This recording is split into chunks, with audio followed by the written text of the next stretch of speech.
കൊല്ലം കടയ്ക്കലിൽ post office കുത്തിത്തുറന്ന് മോഷണം. രാവിലെ office തുറക്കാനെത്തിയ ജീവനക്കാരാണ് ജനൽ കമ്പി മുറിച്ച നിലയിൽ കാണുന്നത്.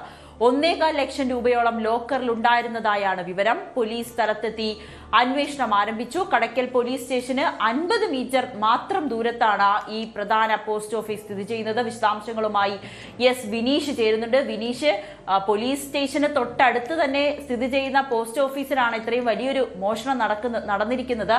പോലീസ് എന്താണ് പറയുന്നത്? പ്രതിയെക്കുറിച്ചുള്ള സൂചനകൾ ലഭിച്ചോ?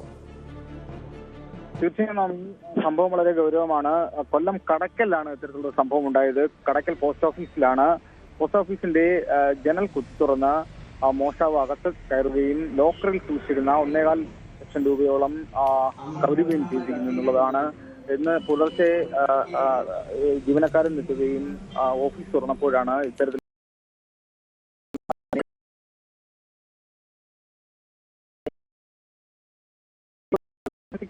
സംഘമാണ് സ്ഥലത്തെത്തി പരിശോധന നടത്തുകയും തെളിവുകളൊക്കെ ശേഖരിക്കുകയൊക്കെ ചെയ്യുന്നത്.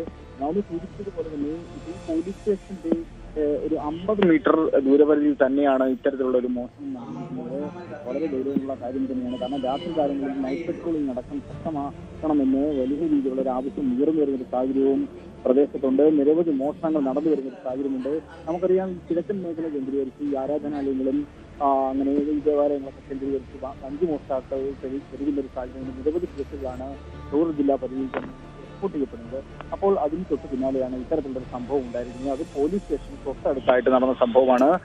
വലിയ രീതിയിലുള്ള ജനങ്ങളിൽ നിന്നുള്ള ഒരു ആവശ്യം ഉയർന്നിരുന്നു. നൈറ്റ് പെട്രോളിംഗ് പോലെയുള്ള നൈറ്റ് പെട്രോളിംഗ് പോലീസിന്റെ ഭാഗത്ത് നിന്ന് ശക്തമാക്കണം. അതുപോലെ തന്നെ ഈ കുറ്റക്കാരെ കണ്ടെത്തണമെന്നുള്ള വലിയൊരു ആവശ്യം ഉയർന്നു വരുന്നത് നമുക്ക്.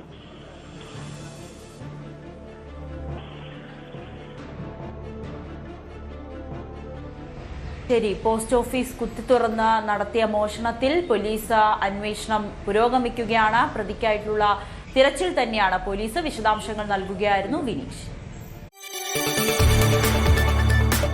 കൂടുതൽ വാർത്തകൾക്ക് news 18 Keralam YouTube channel subscribe ചെയ്യുക.